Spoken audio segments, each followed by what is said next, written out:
You sit down at your desk with a clear plan. You want to finish this.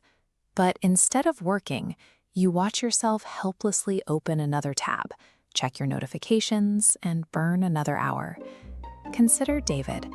To his colleagues, he seems to have it all. He meditates every morning and studies self-help frameworks religiously. Yet, beneath that disciplined exterior, he feels perpetually stuck. When David sits down for a creative project he actually cares about, he's hit by a wave of self-doubt. His mind spirals into thoughts that his work isn't good enough, and before he realizes it, he's lost his afternoon to scrolling social media or doing insignificant busy work.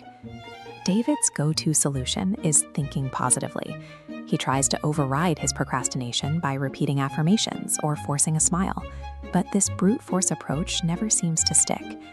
Using generic positivity to fix internal paralysis is like trying to tune an orchestra by randomly twisting knobs. Without a way to diagnose which specific instruments are playing off-key, your efforts rarely reach the root of the problem. We are aiming for psychological harmony, a state where your thoughts, your feelings, and your actions are seamlessly integrated. It is a condition where every part of you works together toward your highest goals. Reaching that state requires a diagnostic framework called the Internal Coherence Compass. It isn't a quick fix, but a structured process of self-inquiry, designed to pinpoint exactly where your internal friction lies. The first stage is setting the stage. You spend 5 to 10 minutes in a simple awareness practice, like a body scan or focusing on your breath, to settle the mind. The goal here is observation without judgment. You aren't trying to change anything yet. You are simply creating a stable mental environment to look inward with objectivity. This baseline stability is the prerequisite for an accurate self-assessment. Without this stillness, your internal investigation only adds more noise to the existing chaos. Once calm, you move to the inner scan. You hold that ideal of harmony as your reference point, while systematically examining a recent moment where you felt internally divided. First, compare thoughts and feelings. Your rational mind says, "Be calm," while your stomach churns with anxiety. Next, examine inner will versus outer action.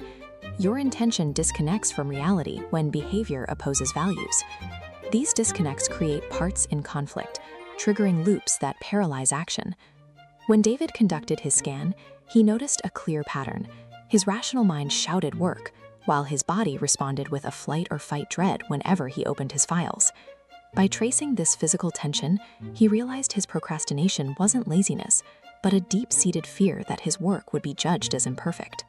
Identifying that specific coordinate of discord transforms a vague sense of personal failure into a concrete problem with a specific solution.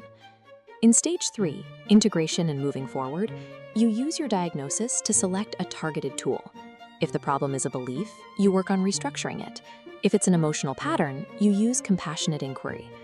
Because David finally understood his fear of imperfection, he stopped trying to think positive. Instead, he engaged in targeted inner critic work to address that specific fear, which finally allowed his creative flow to return. This process is iterative. It's about regularly checking your internal map and making minor adjustments to stay aligned with your goals. You can apply this diagnostic approach to navigate difficult conversations, understand relationship patterns, or clarify your truest desires when facing major life choices. Strategic growth comes from re-architecting your inner world so that your truest emotions and your daily actions finally function as a single, integrated unit.